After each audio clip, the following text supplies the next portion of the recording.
हा सत्संग संत रामपालजी महाराजांचा असून मराठी भाषिक भक्त समाजास सहज समजावे म्हणून हिंदी भाषेतून मराठी भाषेत रूपांतरित करण्यात आलेला आहे.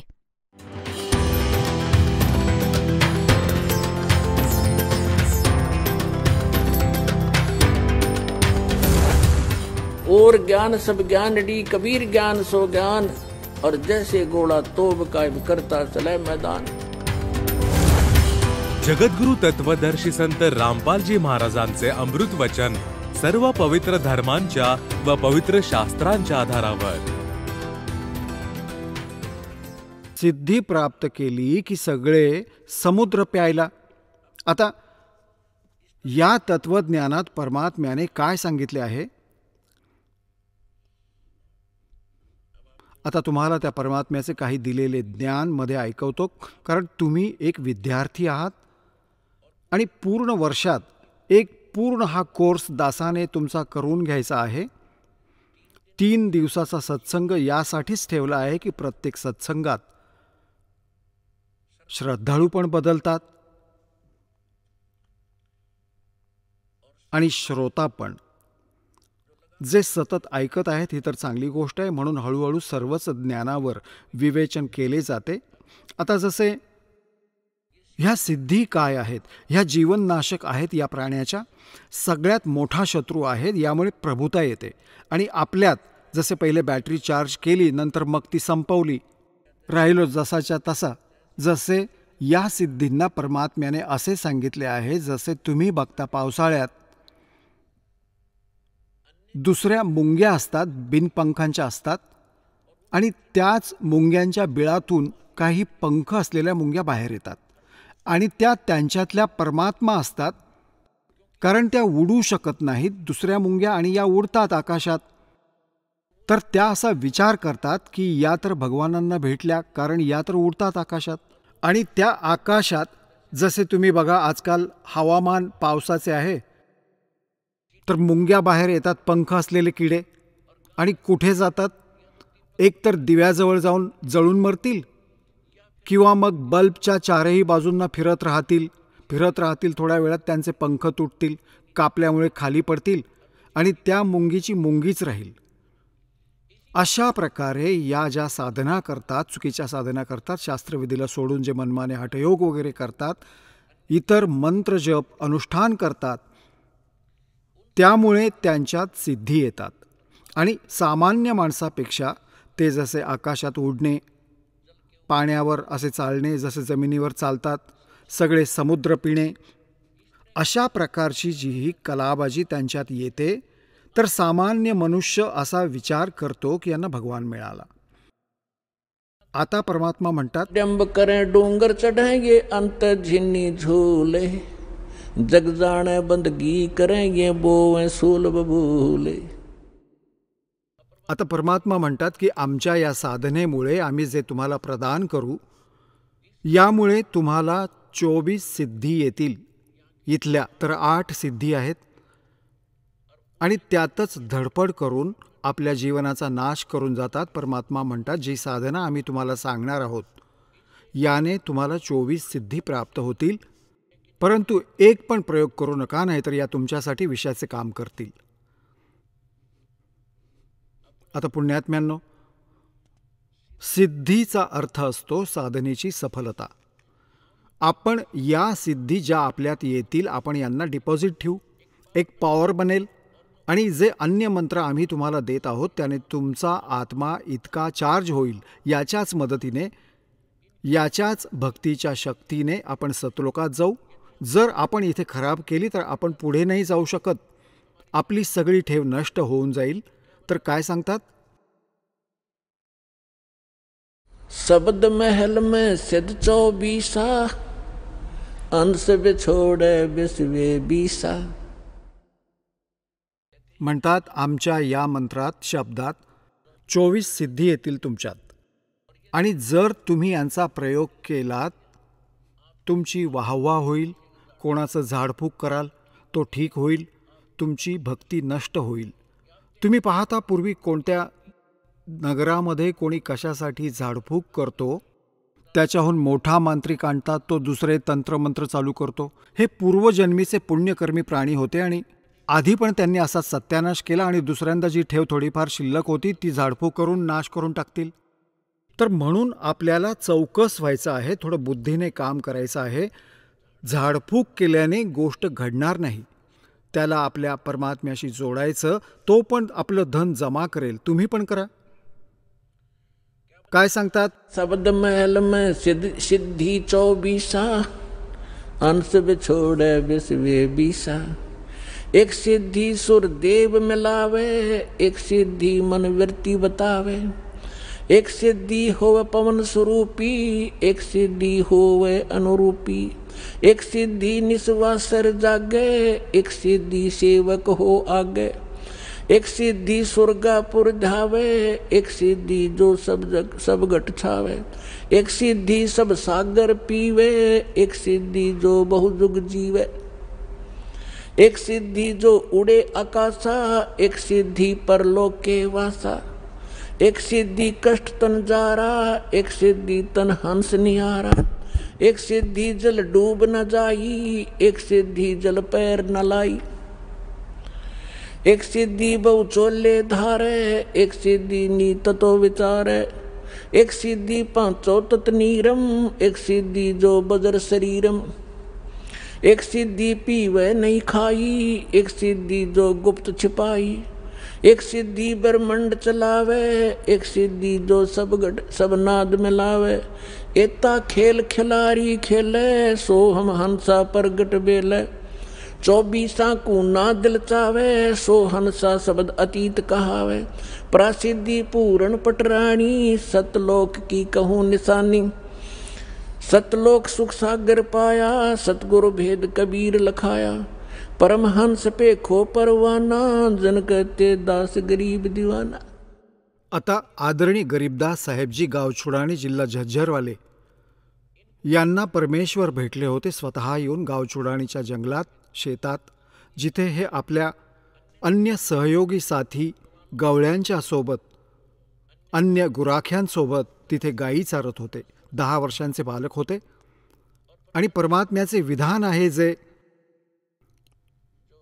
ऋग्वेद मंडल नंबर 9 सूक्त 86च्या मंत्र 26 आणि 27 मध्ये, ऋग्वेद मंडल नंबर 9 सूक्त 82च्या मंत्र 1, 2, 3 मध्ये, ऋग्वेद मंडल नंबर 9 सूक्त 54च्या मंत्र 3 मध्ये, ऋग्वेद मंडल नंबर 9 सूक्त 20च्या मंत्र 1 मध्ये, ऋग्वेद मंडल नंबर 9 सूक्त 1च्या मंत्र 8 व 9 मध्ये, ऋग्वेद मंडल नंबर 9 सूक्त 94च्या मंत्र 1 मध्ये, ऋग्वेद मंडल नंबर 9 सूक्त 95च्या मंत्र 2 मध्ये, ऋग्वेद मंडल नंबर 9 सूक्त 96च्या मंत्र 16 पासून 20 पर्यंत आणि अजून पण अनेक ठिकाणी हे स्पष्ट केलं आहे की परमात्मा वरच्या लोकात राहतो आणि तिथून सशरीर येतो, गती करून येतो, चालत येतो. चांगल्या आत्म्यांना भेटतात, त्यांना तत्वज्ञानाने परिपूर्ण करतात, परिचित करतात आणि इथे हे परमात्मा येऊन कवीप्रमाणे आचरण करतात. आपल्या मुखकमलातून बोलून बोलून ते यथार्थ ज्ञानाचे उच्चारण करतात, ज्या कारणाने ते प्रसिद्ध कवीची पण उपाधी प्राप्त करतात. तर पुण्यात्म्यांनो, याच आधाराने तो परमेश्वर या कलियुगात गावछोडाणी जिल्हा झज्जर हरियाणा प्रांतात आदरणीय गरीबदास साहेबजी त्या चांगल्या आत्म्याला, नेक आत्म्याला, दृढ भक्ताला भेटले, सतलोकात घेऊन गेले आणि सगळ्या ब्रह्मांडांचा परिचय करून दिला. ब्रह्मा, विष्णू, महेश यांचे लोक दाखवले, धर्मराजाचा लोक दाखवला, नरक आणि स्वर्ग दाखवला, देवी देवतांची स्थिती दाखवली आणि हा पितरभूताचा लोक जो पितरलोक तो दाखवला. मग काळ जिथे 1,00,000 मानव शरीरधारी लोकांना भाजून खातो ती तप्तशिला दाखवली.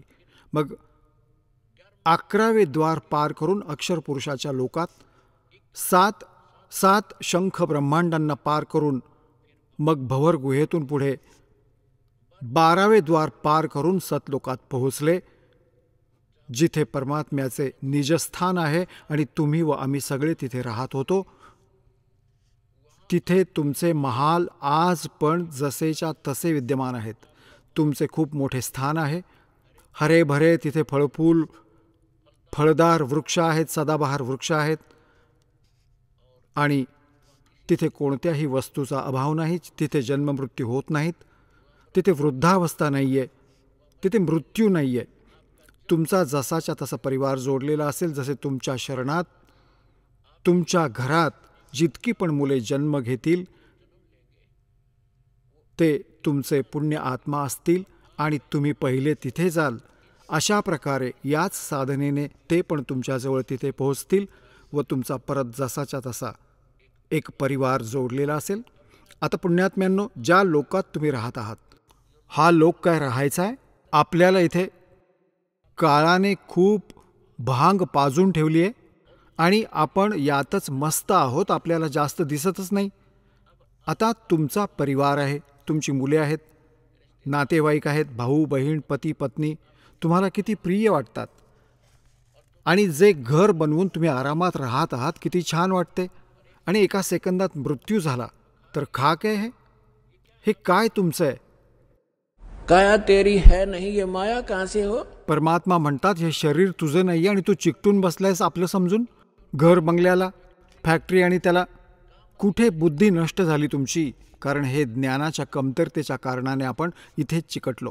आता तिथे जाऊ आपण. कधी मृत्यू होत नाही, वृद्धावस्था नाही, कोणाला वृद्ध होणे नको आहे आणि कोणाला मरण नको आहे. शेवटच्या श्वासापर्यंत पण असा विचार करतो, एक श्वास अजून दे भगवान, 10 दिवस अजून मिळू दे, आणि तरी पण मृत्यू होणार. तर अशा लोकात आपण राहत आहोत.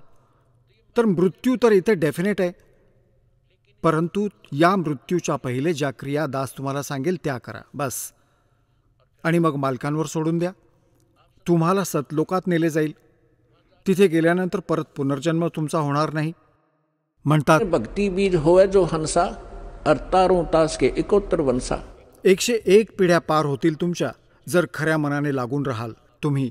कारण तुम्ही दृढ झालात तर तुमची मुले दृढ होतील. तर गरीबदास साहेबजींना परमात्मा भेटले. त्यांनी मग हे सांगितले की हा जो मंत्र मला मिळाला आहे आणि हाच तुम्हाला जेव्हा प्राप्त होईल, यात काय सांगितलंय? शब्द महल में सिद्धि 24, अंश बिछोड़े विश्वे बीसा. या 24 सिद्धी आहेत भक्तीच्या या मार्गात, आणि जो याचा दुरुपयोग करेल, या सिद्धींचा प्रयोग करेल, लोक दिखावा करू लागला तर परमात्म्यापासून दूर व्हायला लागाल. एक सिद्धि सुर देव मिलावे, एक सिद्धि मन वृत्ति बतावे. या सिद्धी आहेत. एक सिद्धि हो पवन स्वरूपी, एक सिद्धि हो वे अनुरूपी. एक सिद्धि निस्वासर जागे, एक सिद्धि सेवक हो आगे. एक गोहाणाच्या जवळ गाव आहे खेडी दमकल. तिथे या दासाच्या मामाचे गाव आहे ते. तिथे आम्ही जात राहत असायचो. तर तिथले लोक काय सांगत असायचे की इथे एक नेकीराम नावाचे कबीरपंथी होते. आता हे तर झेंडा लावणार कबीरपंथाचा आणि रिकामी ओझी वाहत होते. तर काय सांगतात, तिथे एक आश्रम बनवलेला आहे नेकीरामजीचा, आणि ते नेकीरामजी होते घिसादास साहेबजींचे शिष्य. परंतु घिसादास साहेबजींची साधना ती होती जी परमेश्वराने सांगितलेली होती, आणि नेकीरामजी पूर्वजन्माचे कोणी साधक तपस्वी होते. परंतु ते जुने दुखणे सोबत राहते. जे गुरुदेवांकडून पूर्ण मंत्र तर त्यांना मिळाले नव्हते, कोणाला दिले नाहीत त्यांनी, परंतु इतर ज्या साधना सांगितल्या होत्या त्या पण त्यांना कल्याणकारक होत्या, कारण त्यांना मनुष्य जन्म मिळत राहिले यावेळेपर्यंत ते येतील. अशा साधना हे संत आपल्याला देऊन गेले होते. त्याने ते पण सोडून दिले आणि जुने दुखणे घेऊन तप करू लागले. त्या तपाने त्याच्यात सिद्धी आली. संपूर्ण रात्र म्हणजे झोपत नव्हते. तर त्या आश्रमाच्या निर्माणाची गोष्ट सांगतात तिथले ते लोक की नेकीरामजी इथे वनात येऊन बसले होते वृक्षाच्या खाली, आणि साधू संतांच्या रूपात होते. गाववाल्यांनी पाहिले, 1 दिवस पाहिले, 2 दिवस पाहिले, 10 दिवस पाहिले, की बाबा महात्मा दिवस रात्र जागा असतो, झोपत नाहीये. एक चर्चेचा विषय झाला.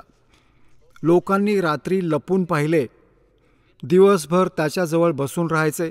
ड्युटी लावली, बाबा खात्री करा, पूर्ण शोध घ्या. तर त्यांनी 1 महिन्यापर्यंत पाहिले, तो झोपला नाही. आणि या गोष्टीमुळे तो महात्मा म्हणून मिरवला गेला. आश्रम बनवला, पूजा सुरू झाली, खाक होता तो. हे घोडे सगळे दिवस रात्र जागतात, मोक्ष होईल का? तर हे सगळे विनाज्ञानाने आपण अशी ओझी वाहत होतो. एक सिद्धि निस्वासर जागे, एक सिद्धि सेवक हो आगे. एक सिद्धि स्वर्गापुर धावे, एक सिद्धि जो सब गठावे. आता जसे हे गोपीचंद आणि भर्तरीजींना आपल्या हिंदू समाजात मानतात की हे मुक्त झाले, हे पार झाले, पार नाही झाले, हे तर इथेच भटकत आहेत. जैसे एक सिद्धि स्वर्गापुर धावे. आता अशी सिद्धी होते त्यांना, मृत्यूनंतर हे स्वर्गात पण जाऊ शकतात आणि तिथून इथे पण येऊ शकतात. आणि ते आपला जीवन नाशच करत आहेत. मग सांगितलंय, एक सिद्धि सब सागर पीवे, एक सिद्धि जो बहुजुग जीवे. एक सिद्धी सगळे समुद्र पिऊन टाकते. आता जसे तुम्हाला सांगितले होते, अगस्त्य ऋषीजींनी हीच ढोर मेहनत केली होती. एक सिद्धी प्राप्त केली की 7ही समुद्र प्यायले. मग झाला का मुक्त? म्हणजे मोक्ष मार्ग यापेक्षा वेगळा आहे, जो आजपर्यंत आपल्या हाती लागला नव्हता. आता दया केली भगवानाने, तो मोक्ष मार्ग तुम्हाला प्राप्त होत आहे. आता जसे जो प्रसंग चालू होता की तुम्ही किती पुण्यकर्मी प्राणी आहात, तुम्हाला सद्गुरू भेटले, ते संत भेटले. जसे गीताजी अध्याय नंबर 7 श्लोक नंबर 18 वर वर्णन चालू आहे की गीता ज्ञानदाता सांगतो की हे ज्ञानी आत्मा आहेत तर उदार, कारण त्यांचा उद्देश हा होता की मनुष्य जन्म परत परत नाही मिळत, आणि मनुष्य जन्म प्राप्त करून परमात्मा प्राप्ती नाही झाली तर जन्म पण व्यर्थ आहे. त्यांना हे पण ज्ञान झाले की अन्य उपासना, देवी देवतांची पूजा नाही करायची, याने मोक्ष नाही मिळणार. परंतु ते माझ्यावाल्या अनुत्तम साधनेत, अति नीच साधनेतच आश्रित राहिले, माझ्यावाल्या अतिनीच गतीत आश्रित राहिले. गती कोणती? स्वर्ग ब्रह्मलोकातून ओम नामाने ब्रह्मलोक प्राप्त होईल, परत जन्ममृत्यू जसेच्या तसे. गीता अध्याय नंबर 7 श्लोक नंबर 19 मध्ये स्पष्ट केलं गीता ज्ञानदात्याने की बहुनाम जन्मनामंते ज्ञानवानमान प्रपद्यते, वासुदेव हा सर्वमिती स महात्मा सुदुर्लभ. होय होय. काय सांगू इच्छितात गीता ज्ञानदाता की खूप खूप जन्मांनंतर शेवटच्या जन्मात कोणी ज्ञानी व्यक्ती, ज्ञानी आत्मा, बुद्धिमान व्यक्ती ब्रह्मपर्यंतची साधना करतो, नाहीतर या खालच्या साधनांमध्येच कोणा भूत प्रेतांच्या पितरांच्या श्राद्धात गोंधळलेले किंवा श्री विष्णू, श्री शिवजी, ब्रह्माजी, देवी देवतांची पूजा करतो. बहुनाम जन्मनामंते ज्ञानवान माम प्रपद्यते. खूप खूप जन्मांनंतर शेवटच्या कोणत्या जन्मात ज्ञानी आत्मा माझी भक्ती करतो, आणि वासुदेव हा सर्वमितीस महात्मा सुदुर्लभ. होय होय. हे सांगणारा की वासुदेवच सर्व काही आहे. सर्वम सर्वम, सर्वम मीन्स तोच सर्व पापनाशक आहे, तोच सर्व सृष्टी रचनाकार आहे, आणि तोच सर्व कष्ट निवारक आहे, आणि तोच सुखदाता आहे, तोच पूर्ण मोक्षदाता आहे, तो वासुदेव आहे. आता जसे आपण श्रीकृष्णजींना वासुदेव म्हणतो, वासुदेव तर त्याच्या वडिलांचे नाव होते, आणि वासुदेव नाव ठेवले होते वेदातून, कारण की आपले जे ब्राह्मण गुरुदेव होते, आपल्या हिंदू मुलांचे नाव वेदातूनच शुभ वर्गीकरण करून ठेवत असत. तर वासुदेव त्याचा पिता होता, श्रीकृष्ण नव्हते. वासुदेवाचा अर्थ होतो ज्या परमात्म्याची सगळीकडे उपस्थिती असेल, सगळ्यांवर ज्याचा कंट्रोल असेल, जो सर्व व्यापक असेल. व्यापक मीन्स जसे भारताचे प्रधानमंत्रीजी, आपल्या हिंदुस्थानातील सगळ्या राज्यांवर पण ज्यांची सत्ता आहे, ते वासुदेव आहेत भारतातील. आता जसे डिस्ट्रिक्टमध्ये एक डेप्युटी कमिशनर आहे, तो वासुदेव नाही आहे. केवळ एक जिल्ह्यामधील काही आंशिक शक्ती त्याच्याकडे आहे. एक मंत्री आहे म्हणजे पूर्ण हरियाणामध्ये, पूर्ण भारतावर व्यापक नाही आहे. तो केवळ आपल्या एक विभाग स्टेटमध्ये एका विभागाचा मालक आहे. तो भारताचा मालक नाही आहे, वासुदेव नाही आहे. त्याचे सगळीकडे अस्तित्व नाही आहे त्याचे. असेच मुख्यमंत्री आपले एक राज्यात प्रधान आहेत, मुख्य आहेत, परंतु ते सर्व भारतात व्यापक नाही आहेत. तर प्रधानमंत्री जो आहे तो वासुदेव आहे आणि तो सर्व सुखदायी आहे. म्हणजे जितक्या शक्ती आहेत मंत्री, मुख्यमंत्री स्टेटचे किंवा तसे अन्य मंत्री जे सेंटरचे, आणि जितके पण जे कर्मचारी अधिकारी आहेत त्यांच्यापेक्षा अधिक पॉवर आहे त्याच्याजवळ, आणि त्यातून प्राप्त पॉवर त्याने पुढे वाटून ठेवली आहे. त्याच्यात सगळी पॉवर आहे. तो ते पण काम करू शकतो जो एक पटवारी करतो, एक DC करू शकतो. त्याच्या संकेतामुळे 2 मिनिटात सगळे काही होऊ शकते. तर सांगायचा मुद्दा हा आहे की वासुदेव हा सर्वमिती. आता स महात्मा सुदुर्लभ हे सांगणारा संत की तो परमात्मा सर्व काही आहे. ना अक्षर पुरुषाकडून मुक्ती, ना अक्षर पुरुषाकडून मुक्ती, ना ब्रह्मा विष्णू महेश देवी देवता आणि आन उपासनेने मुक्ती नाही होऊ शकत. हे सांगणारा की वासुदेवच सर्वम, तो वासुदेवच सर्व काही आहे. सर्वम म्हणजे पूर्ण मोक्षदायक आहे, सर्व कष्ट निवारक आहे, सगळ्यांचा पालक आहे, सगळ्यांचा जनक आहे, पूर्ण मोक्ष मिळवून देणारा तोच आहे. हे सांगणारा संत खूप मुश्किलीने मिळेल, सुदुर्लभ.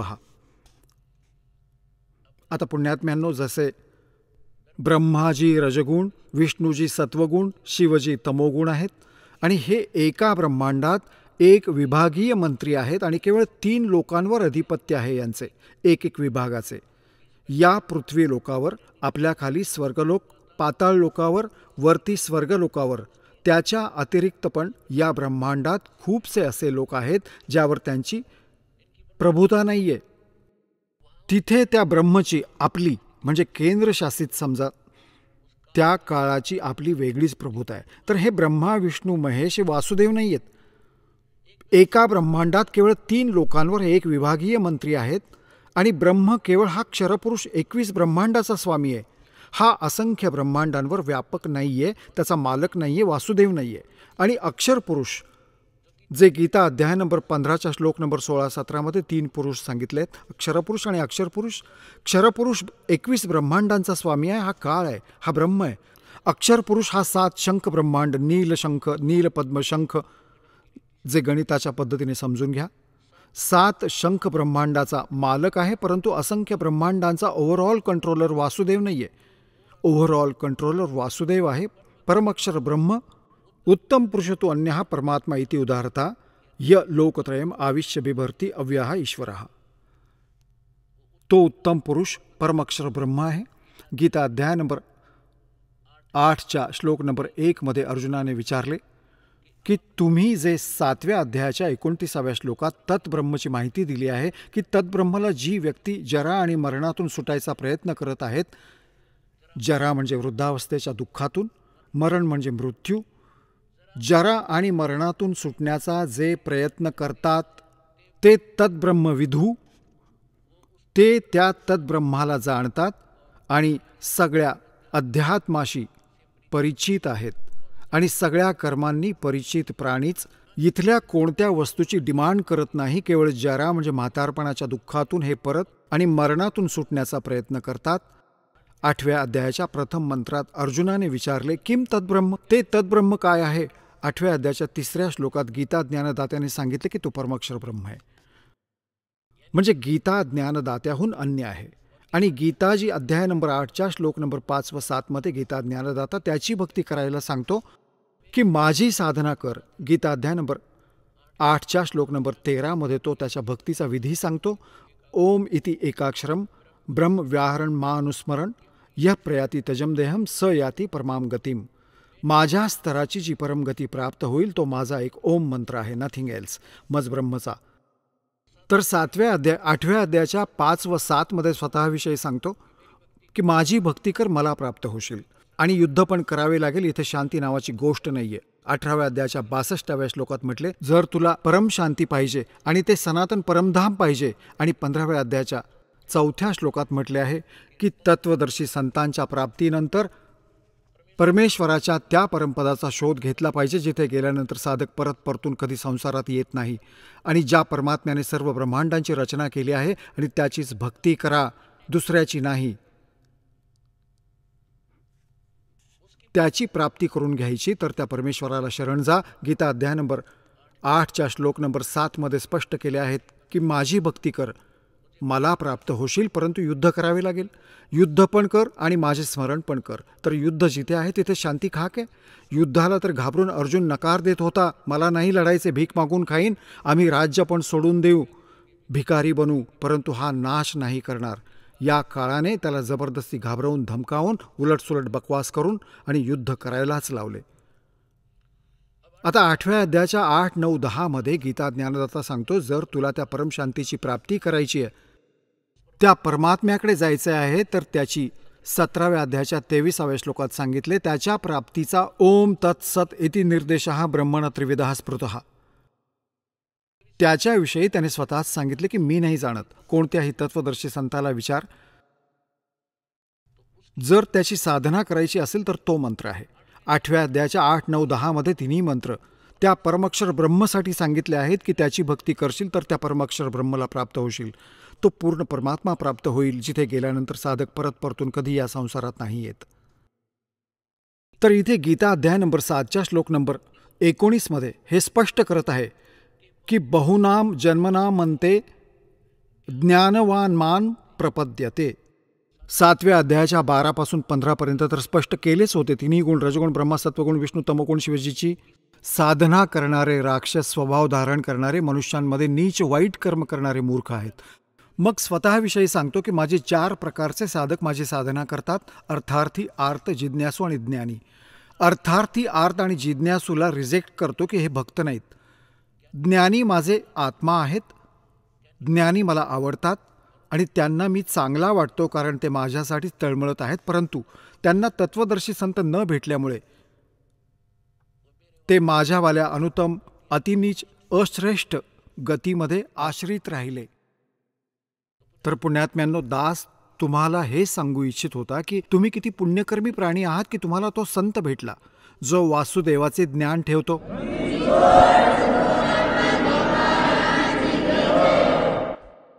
आणि तुम्ही किती पुण्यकर्मी प्राणी आहात याचे तुम्हाला ज्ञान नाही, या दासाला माहिती आहे. आता जो प्रसंग आपण त्याच्याकडे येऊया.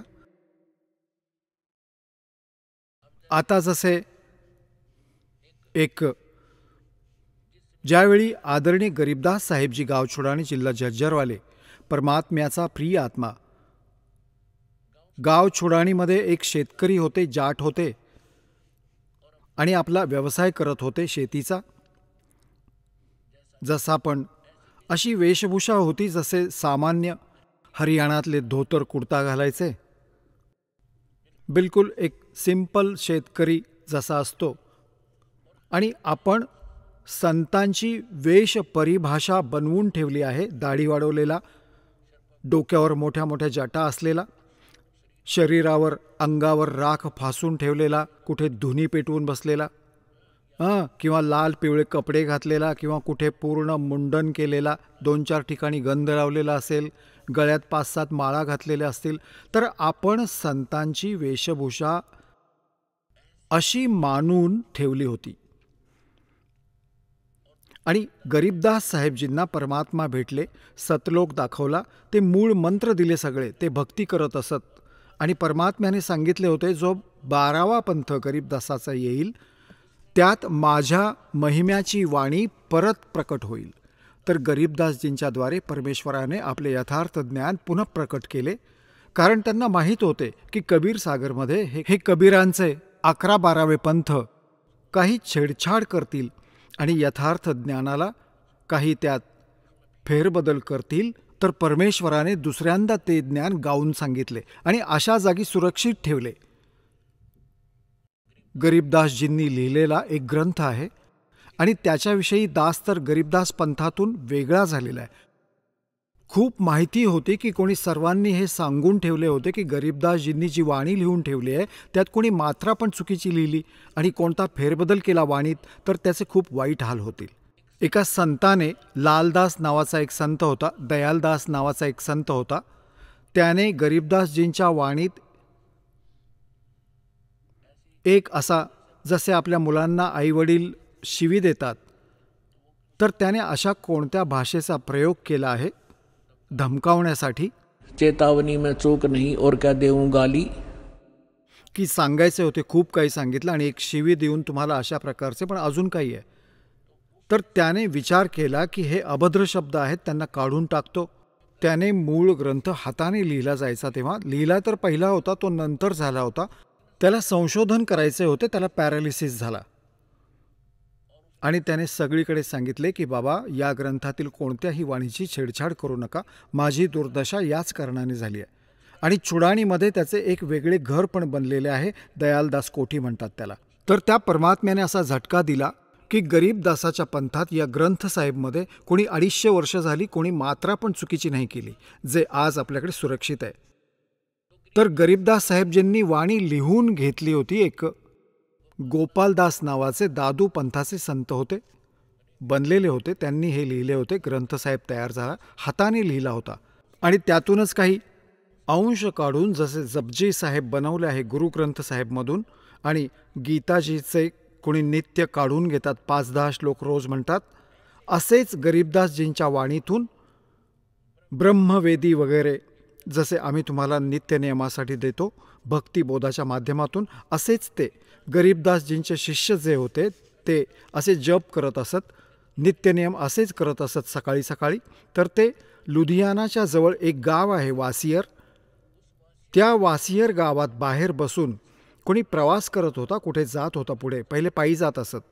तर त्याने एक तलाव पाहिला, तलावात न्हावून आणि बसला त्याच्या काठावर आणि आपले नित्यनियम करू लागला, जसे तुम्ही डेली करता सकाळी सकाळी.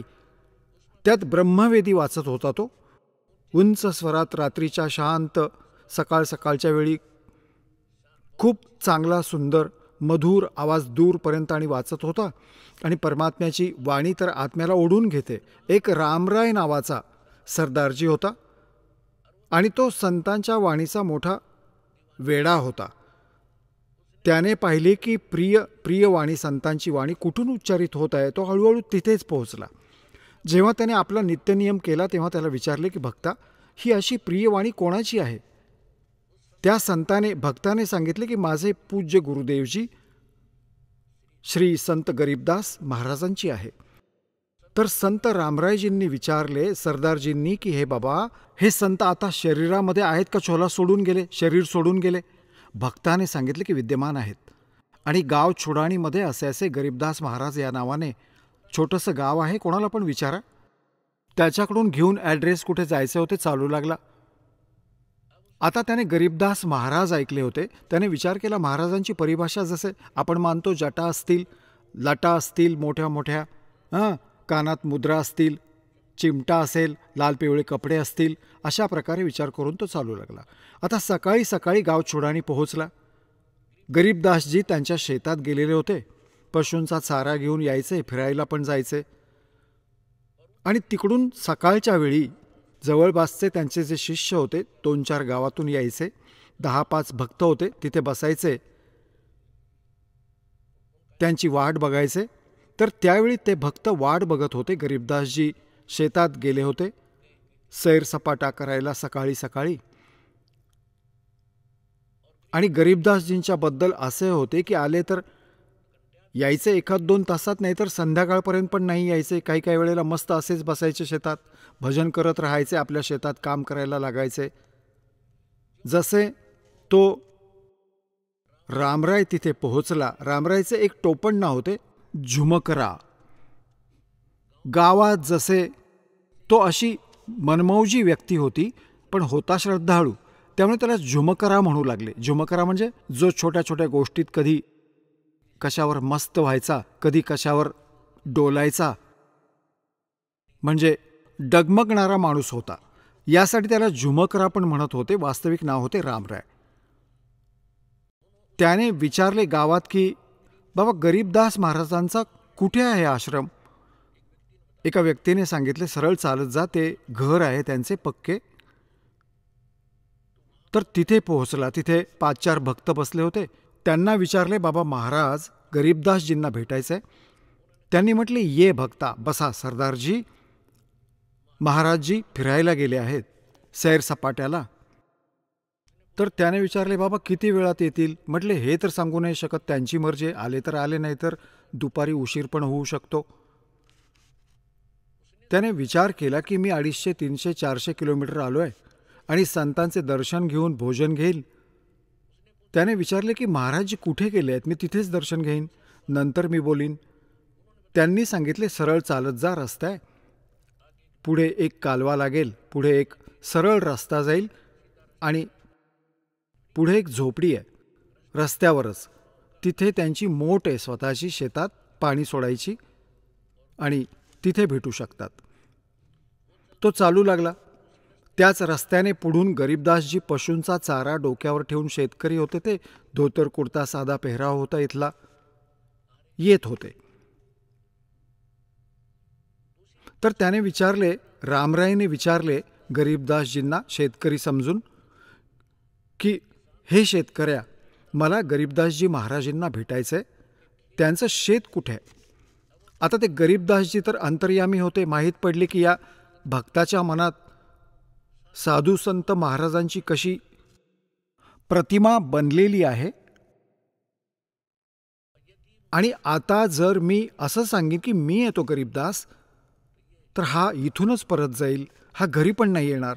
त्यामुळे गरीबदासजींनी म्हटले की ये भक्ता, माझ्यासोबत ये, मी तुम्हाला गरीबदासजींना भेटवीन. तर त्याने म्हटले की ते इकडे शेतात गेले आहेत. म्हटले की नाही, ये माझ्याबरोबर. तो आला परत. जे ते गरीबदासजी डोक्यावर चारा घेतलेले होते, पशूंचा, ज्वारीचा कडबा, चाऱ्याचं वाळकं बंडल, तर तिथे बसलेल्या भक्तांनी पाहिलं, दंडवत प्रणाम केला गरीबदासजींना. जे त्यांचे शिष्य बाहेरच्या गावातले आले होते, गावातले नव्हते त्यावेळी त्यांचे इतके, हे नैसर्गिक असते, दिव्याखाली अंधार, दिव्याखाली अंधारच असतो. तर रामरायने विचार केला, हा कोणी चौधरी साहेब असेल आणि हे त्याचे नोकर चाकर आहेत. याने विचारले या भक्तांना रामरायने, कोण आहे हा? तर सांगू लागले, हेच तर आहेत गरीबदासजी महाराज. आता त्या रामरायने विचार केला, बाबा बघ, 300, 250, 400 किलोमीटर आलो आणि हे महाराजजी मिळाले. पोखरला डोंगर, निघाला उंदीर. म्हणजे ना याने कोणती माळ घातली आहे, ना याने डोक्यावर जटा ठेवल्या आहेत, ना याने अजून काही एक पण लक्षण नाही साधू असल्याचं. परंतु तो पोहोचला होता ठिकाणावर. गरीबदासजींनी त्यावेळी भक्तांना इकडे तिकडे पाठवले, कोणाला बैलांना पाणी पाजायला, कोणाला चारा घालायला, कोणाला एक बादली पाणी भरून आण माझ्यासाठी, मी आंघोळ करीन. आणि त्याला म्हटले, बस बाबा रामराय. नाव पण नव्हते विचारले परमात्म्याने. म्हटले, बस झूम करा, 2 मिनिट बोलतो तुझ्याशी नंतर. आता तो या गोष्टीने प्रभावित झाला की मी नाव पण नाही सांगितले, याने दोन्ही नावे सांगितली. कदाचित हा कोणी जाणकार माणूस आहे म्हणून तो बसला, नाहीतर निघून गेला असता.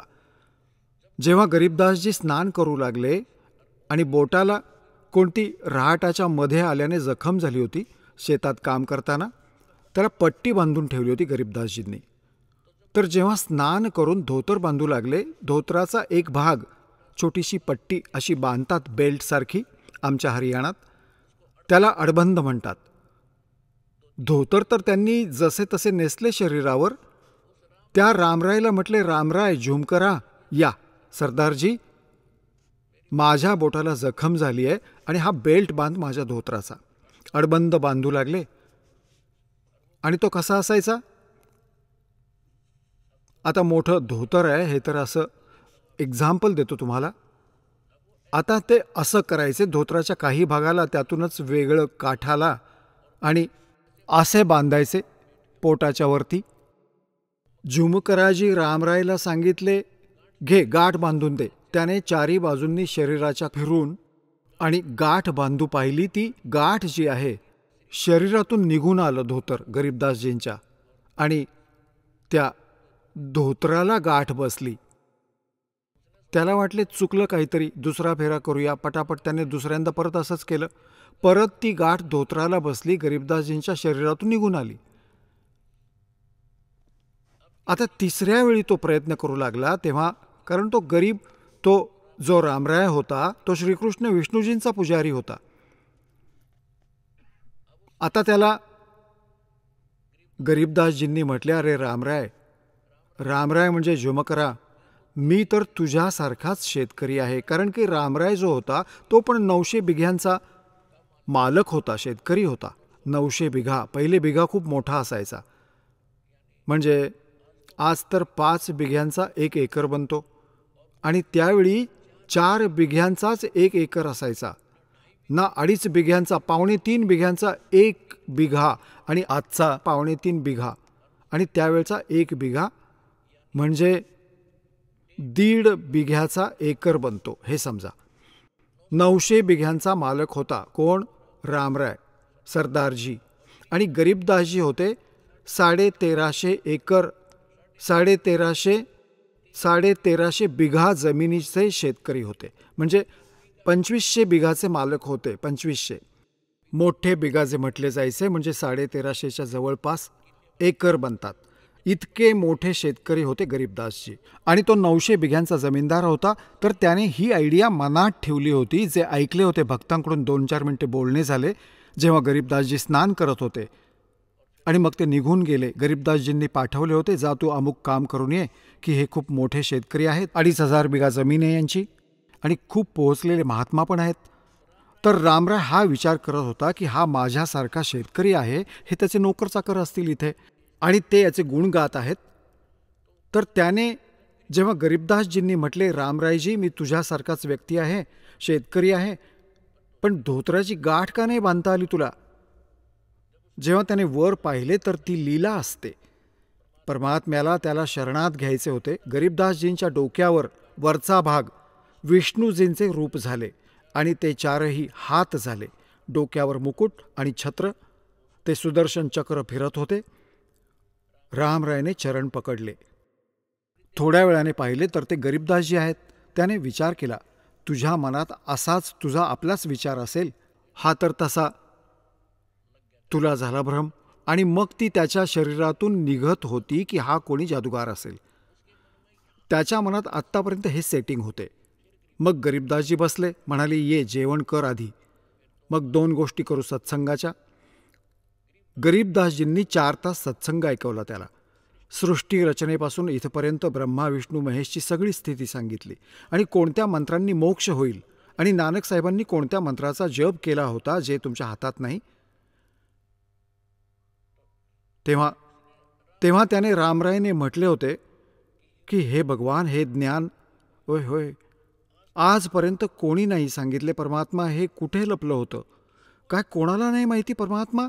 गरीबदासजी म्हणतात, कोटों मध्य कोई नहीं रे झूमकरा, अरबों में कोई गर्क सुनो रे झूमकरा, तत्व भेद कोई ना कह रे झूमकरा, ये पैसे ऊपर नाच सुनो रे झूमकरा. की या तत्वभेदाशी कोणी परिचित नाहीये, हे फक्त पैशाच्या लोभाने जंतर मंतर करत फिरतात हे संत, आणि म्हणतात कोटी मनुष्यांमध्ये तुला तत्वदर्शी संत नाही भेटणार. अब्जांमध्ये कोणी गर्क, अब्जांमध्ये गर्क means complete in all respect. जसं छोटं मोठं ज्ञान तर हे नकली कबीरपंथी पण ठेवतात, पण यांच्याजवळ मंत्र नाही, यांच्याजवळ अधिकार नाही नाम देण्याचा. तर जसे एका गावात जरी 5,000, एका गावाची 5,000 लोकसंख्या असेल ना, तर त्यात कमीत कमी 4,000 गुरु मिळतील. कसे मिळतील? जर कोण्या बहिणीच्या मुलाला त्रास होत आहे, एक म्हातारी येईल शेजारीण, ए मुली, याला बाहेरची बाधा झाली, याला असा ₹1.25 ठेव बोलून. दुसरी येईल, आतली काही बाधा सांगेल. चौथी सांगेल तेच तिथलंच काही सांगेल, याचं अमुक तमुक कर. कोणी म्हणेल चौकातली माती आणून त्याच्यावर फेक. म्हणजे हे सगळे गुरु सारखं काम करतात, परंतु कख नाही माहिती. कोणी रामकृष्णाची साधना सांगतात, कोणी कोणाची सांगतात. तर अशा प्रकारे म्हणतात, अब्जांमध्ये कोटी मार्गदर्शकांमध्ये पण तुला कोणी संत नाही भेटणार. अरबों में कोई गर्क सुनो रहा जो मकरा. तर अशाच प्रकारे गीता अध्याय नंबर 7च्या श्लोक नंबर 19 मध्ये म्हटलंय की बहुनाम जन्मनाम अंते ज्ञानवान माम प्रपद्यते वासुदेव हा सर्वमिती स महात्मा सुदुर्लभ. तर पुण्यात्म्यांनो, हा दास आहे तो महात्मा, आणि कोटी अब्जांमध्ये एकच हा दास आहे.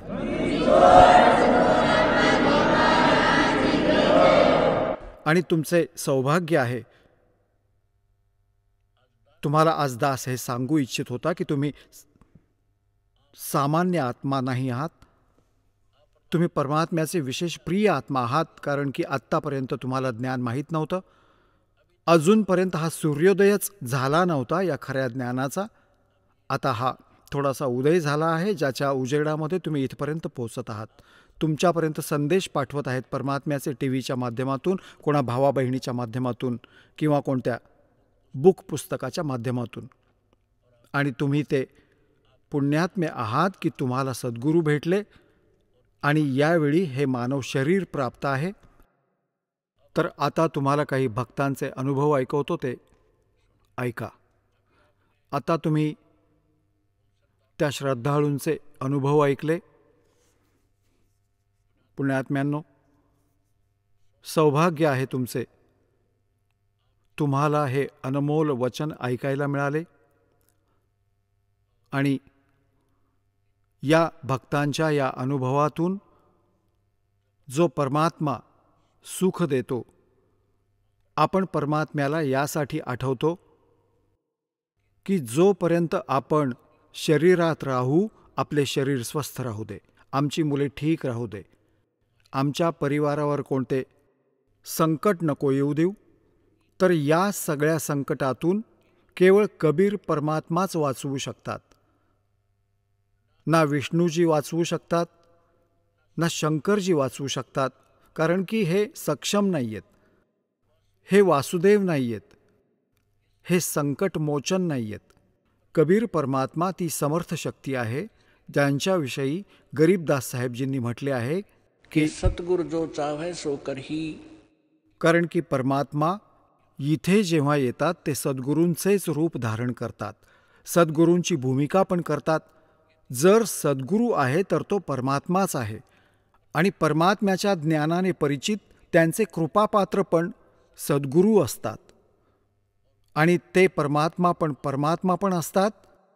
तर गरीबदास साहेबजींनी म्हटले होते की सतगुरु जो चाहे सो करही और 14 कोट दूत जम डरही. ऊत भूत जम त्रास निवारे और चित्रगुप्त के कागज पाडे. आता तुम्ही या भक्तांकडून ऐकलेत, आणि या बहिणीने सांगितले की माझे वय पण 27 वर्षांच्या पुढे नव्हते सांगितले माझ्या जन्मकुंडलीवरून, आणि आज ती 33 वर्षांची झाली. तर परमात्मा आपल्या भक्तांचे वय पण वाढवतो, परंतु खरी ओढ असेल, नियमित राहाल तर. कबीर साहेब म्हणतात, जब तक हंसा हमरी आना काल लगे ना तेरा बाना. जोपर्यंत हा हंस आत्मा माझ्या मर्यादेत राहील, तोपर्यंत काळाचा अटॅक आपल्यावर नाही होऊ शकणार. आपण मार खातो, चूक करतो, लोकलाजेमुळे मर्यादा तोडतो, आणि मग म्हणतो आम्ही नाम घेतले होते, नुकसान झाले. कधी नाही होऊ शकणार. दासाचा 19 वर्षांचा अनुभव आहे या परमात्म्याच्या मार्गातला. तसे तर 1988 पासून दास जोडलेला आहे, परंतु 1994 पासून गुरुदेवांनी जेव्हापासून आदेश दिला नाम देण्याचा, आणि ज्या ज्या भक्तांनी पूर्ण मनापासून भक्ती केली, आज त्यांची मौजच मौज करून ठेवली आहे. तर आपण मार खातो आपल्या नालायकपणामुळे. जशी सीतेने चूक केली होती, तिला सांगितले होते या रेघेच्या बाहेर जाऊ नको, आणि तिने हा विचार केला काय फरक पडणार आहे, आत्ता आटा देऊन येईल परत. अशी आली परत, दुनियेचा नाश केला, आणि 12 वर्षांपर्यंत तिथे पडून राहिली, सडत राहिली त्या रावणाच्या कैदेत. तर पुण्यात्म्यांनो, मर्यादेत राहा आणि भक्ती करा. 101 पिढ्या पार होतील तुमच्या. बोलो सतगुरुदेव.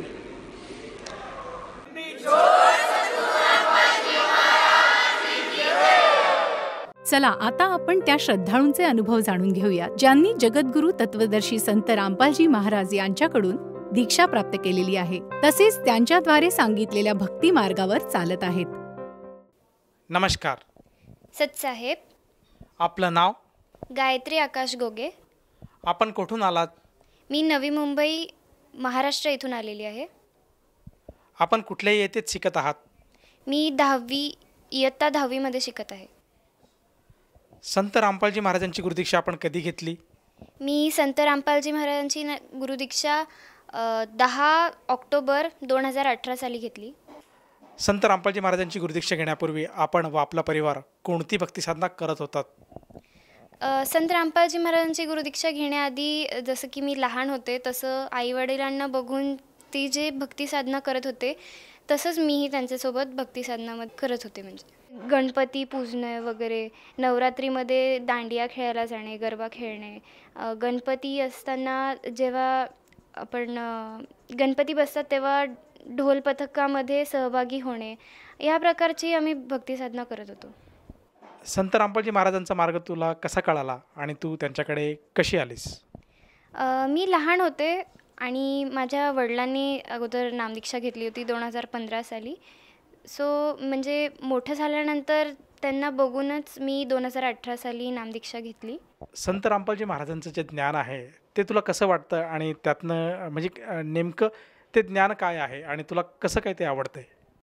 ते एक असं समाज सुधारकासारखं काम करतात. म्हणजे समाजामध्ये जी काही कुरीती आहेत, जे काही म्हणजे आता जी जनरेशन आहे, जी पिढी आहे, त्या पिढीमध्ये मुलांना व्यसन लागतं.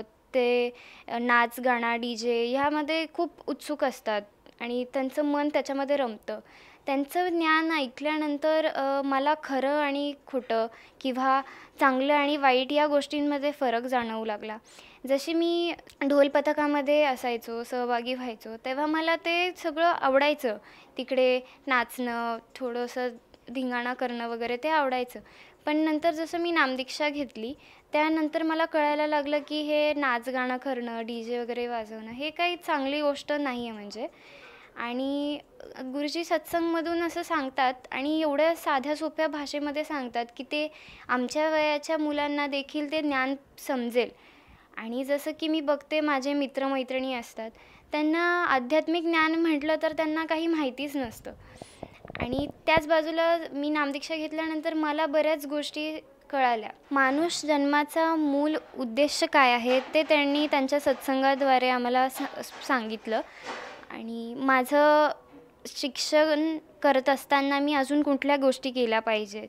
म्हणजे माणूस जन्माचा मूल उद्देश हा आहे की त्यांनी भक्ती साधना करून त्या सुखमय स्थानाला म्हणजे सतलोकला प्राप्ती करावी. हे गुरुजी संत रामपालजी महाराज त्यांच्या सत्संगांद्वारे सांगत असतात. त्याआधी आम्हाला कोणी सांगितलं नव्हतं की माणूस जन्माचा हा मूल उद्देश आहे की तुम्ही भक्ती साधना करून तिथे गेलं पाहिजेत, मूळ स्थानामध्ये जिथून आपण आलो आहोत. जसं की बघितल्या क्षणीच असं लक्षात येते की आपण एक टीनेजर आहात आणि मुंबईसारख्या मायानगरीमध्ये आपण राहत आहात. आपण शालेय जीवन व्यतीत करत आहात. मुंबई म्हटलं की त्यामध्ये बॉलिवूडचा एक छबी आहे, प्रभाव आहे. त्याचप्रमाणे मुंबई म्हटलं तर मायानगरी आणि मौज मजा करण्यासाठी बरेचसे लोक दुनियाच्या कुठल्या ना कुठल्या कोणातनं मुंबईमध्ये केवळ येतात आणि मौज करणं, मजा करणं, आनंद लुटणं हाच त्यांचा हेतू असतो. परंतु या विपरीत तू आज आध्यात्मिक मार्गाकडे वळाली आहेत, तर हे कसं काय? जरीही मायानगरी असली तरीही संत रामपालजी महाराजांनी त्यांच्या सत्संगांद्वारे आम्हाला मूळ उद्देश मानव जीवनाचा काय आहे ते सांगितलं. आणि या सगळ्या गोष्टी ज्या आहेत जसं DJ गाणे वाजवणं, नाच वगैरे करणं, हे सगळं मानव जीवनाच्या मूल उद्देशापासून भरकटवणाऱ्या गोष्टी आहेत. आणि शालेय जीवनामध्ये माझा मूळ कर्तव्य काय आहे, एक नागरिक म्हणून माझं काय कर्तव्य आहे, मी कसली भूमिका पार पाडली पाहिजे, या प्रकारच्या काही गोष्टी मला त्यांनी म्हणजे त्यांच्या सत्संगांद्वारे मला कळाल्या. आणि मूळ असं की आपण कसं वागलं पाहिजे, कोणाबद्दल वाईट विचार करू नये, जास्त राग करू नये कोणाबद्दल. जसं की आपण म्हणू शकतो आत्मा हा परमात्म्याचा एक अंश आहे. जेव्हा आत्मा दुःख पावते तेव्हा परमात्माही दुःख पावतात. जर आता मी काही वाईट केलं किंवा मला कुणाचा राग आला आहे आणि मी त्याला क्रोधाने काहीतरी करण्याचं ठरवलं आणि त्याच्यावरती काय परिणाम होईल मला नाही माहीत. मानवजन्माचा मूल उद्देश भक्ती साधना करणं हे मला संत रामपालजी महाराजांच्या सत्संगांद्वारे कळलं. आणि सुसंस्कृत नागरिक म्हणून मी काय भूमिका पार पाडली पाहिजे, आपण वाईट गोष्टी नाही केल्या पाहिजे, ना वाईट बोललं पाहिजे, असं त्यांच्या सत्संगांद्वारे मला कळलं. जसं तू सांगत आहेस की संत रामपालजी महाराज आज समाज सुधारणेचं कार्य करत आहात, त्याचप्रमाणे प्रत्येक व्यक्तीने प्रत्येक वयामध्ये प्रत्येक कर्मामध्ये कसं आचरण केलं पाहिजे, प्रत्येक परिस्थितीत त्यांनी कसं वागलं पाहिजे आणि भक्तिविधी कशी केली पाहिजे, आध्यात्मिक मार्ग काय आहे, याबद्दल ते आज समाजाला ज्ञान देत आहेत. तर मला हे विचारायचं आहे की या ज्ञानातून तर तू काही गोष्टी अर्जित केलेल्याच आहेत, आपल्या जीवनामध्ये तू त्या गोष्टी तंतोतंत पालनसुद्धा करत आहेस. तर तुझ्या या अनुभवातून तुझ्यासारख्या ज्या तुझ्या मैत्रिणी आहेत, मित्र आहेत, त्या सर्वांना तू काय संदेश देशील? संदेश तर मी देऊ शकत नाही, पण मी एक प्रार्थना करते की संत रामपालजी महाराजांचं ज्ञान ऐका, त्यांची काही पुस्तकं लिहिलेली आहेत ती वाचा, ज्ञान आधारावरती या मार्गामध्ये जुडा आणि आपल्या जीवनाचं कल्याण करा. जसं तू सांगतेस की संत रामपालजी महाराजांची जी पुस्तकं आहेत ती वाचायला हवी, त्यांचे जे सत्संगाचे कार्यक्रम आहेत ते बघायला हवे. तर हे सगळे जे मटेरियल आहे, जी काही सामुग्री आहे, ही साधकाला कशी उपलब्ध होईल आणि त्याला ते ज्ञान कसं काय अर्जित करता येईल? TV चॅनल्स आहेत, सत्संग होतं गुरुजींचं, त्यावरती नंबर्स फ्लॅश होतात, त्या नंबरवरती तुम्ही कॉन्टॅक्ट करून पुस्तक ऑर्डर करू शकता आणि तिकडे विचारू शकता की नामदान स्थळ कुठे आहे, तिकडे आपण जाऊन नामदीक्षा घेऊ शकता. सोशल मीडियावरती सुद्धा इंस्टाग्राम आहे, ट्विटर आहे, जे आपण आजकालची पिढी खूप बघते आणि त्याच्यावरती खूप प्रचार आणि प्रसार चालू आहे संत रामपालजी महाराजांचा. तिथेही तुम्हाला बरेच गोष्टी बघायला भेटतील, पोस्ट बघायला भेटतील. तिथे खाली नंबर दिलेले असतात, त्यावरती आपण संपर्क करून पुस्तके ऑर्डर करू शकता. संत रामपालजी महाराज ॲप आहे, ते तुम्ही डाउनलोड करून सत्संगही ऐकू शकता आणि त्या ॲपमध्ये बरेच डिटेल्स दिलेले आहेत, ते तुम्ही त्या प्रकारे वाचून कॉन्टॅक्ट करून मागवू शकता. जसं तुम्ही सांगत आहात की संत रामपालजी महाराजांचं सोशल मीडियावर बरेचसे काही प्लॅटफॉर्म आहेत, त्या ठिकाणी त्यांचा दबदबा आहे आणि जसं ट्विटर आहे, इंस्टाग्राम आहे, फेसबुक आहे, यूट्यूब आहे, या सर्व स्थळावर आज संत रामपालजी महाराजांचे सत्संग, त्यांचं ज्ञान, त्यांचे प्रवचन हे उपलब्ध आहे आणि साधकाला जर ते पाहिजे असेल तर तो तिथून घेऊ शकतो आणि ते ज्ञान जर त्याला पटत असेल तर तो संत रामपालजी महाराजांची गुरुदीक्षा पण घेऊ शकतो. मला हे विचारायचं आहे की ह्या नामदीक्षेसाठी किंवा या सगळ्या उठाठेवी करण्यासाठी त्या साधकाला किती पैसे मोजावे लागतात? पैसे नाही सर, सगळं मोफत असतं. तुम्हाला नामदीक्षाही मोफत दिली जाते. त्यासोबतच तुम्हाला एक चरणामृतची बॉटल, प्रसाद आणि रक्षासूत्र वगैरे आणि मंत्राचं जाप करण्याचं कार्ड आणि आरतीसाठी जे पुस्तक असतं तेही तुम्हाला मोफत दिलं जातं. त्याच्यामध्ये ₹1 घेतला जात नाही. धन्यवाद. सतसाहेब.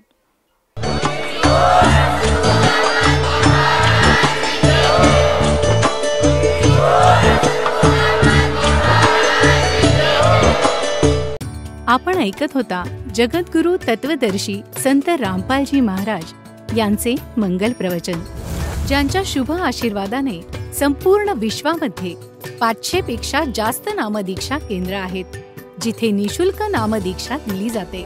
निशुल्क नामदीक्षा प्राप्त करण्यासाठी आणि अधिक माहितीसाठी संपर्क करा 7030303951 7030303952. अद्वितीय आध्यात्मिक ज्ञान वाचण्यासाठी, पाहण्यासाठी आणि ऐकण्यासाठी संत रामपालजी महाराज ॲप अवश्य डाउनलोड करा किंवा आमची वेबसाईट www.jagadgururampalji.org वर विजिट करा.